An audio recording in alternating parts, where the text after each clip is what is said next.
Madagascar n'est pas une île comme les autres. Elle figure parmi les 10 hotspots de la diversité biologique mondiale et compte parmi les 12 pays dits à méga-diversité qui abritent 80% de la biodiversité planétaire.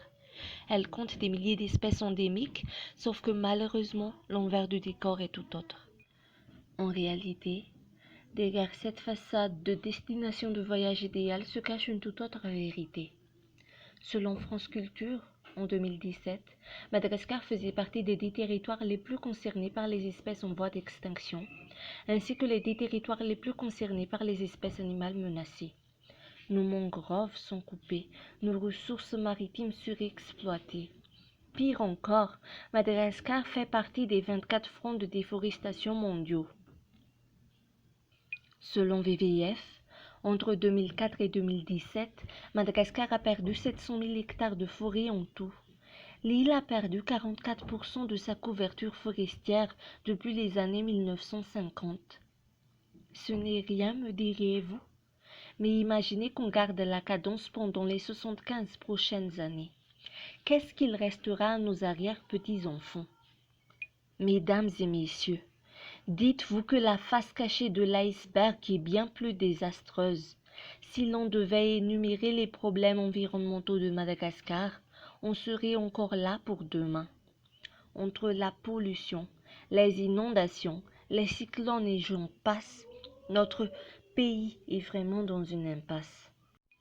Pendant ce temps, le ministère de l'Environnement multiplie ses plans. Mais pourquoi des plans mais pas plus d'actions? Selon la loi de finances, il ne bénéficie que de 1% du budget de l'État en moyenne. Oui, vous avez bien entendu, 1% seulement pour faire face à tous ces problèmes. 1% seulement alors qu'il ambitionne d'atteindre les objectifs de développement durable. 1% seulement alors qu'il a plusieurs fonctions.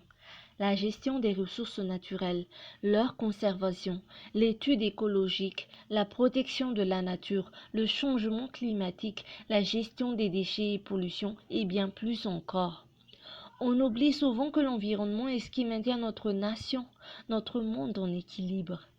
Imaginez un seul instant que ce ministère disparaisse et qu'on soit livré à nous-mêmes. Une vision de terreur que je ne souhaite pas à nos enfants. Depuis des années, les sensibilisations ne cessent d'augmenter. Donc qui oserait dire qu'ils ne se sont pas concernés?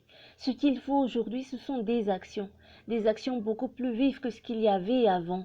Donc donner au ministère de l'Environnement les moyens pour nous sortir de cette impasse. S'il faut des milliardaires pour notre prospérité, alors pourquoi hésiter? Aucun d'entre nous ne peut prétendre pouvoir vivre dans un environnement dégradé. Alors pour la population, la nation, la vie de nos descendants, que le ministère de l'Environnement et du Développement durable bénéficie des ressources financières dont il a besoin dorénavant.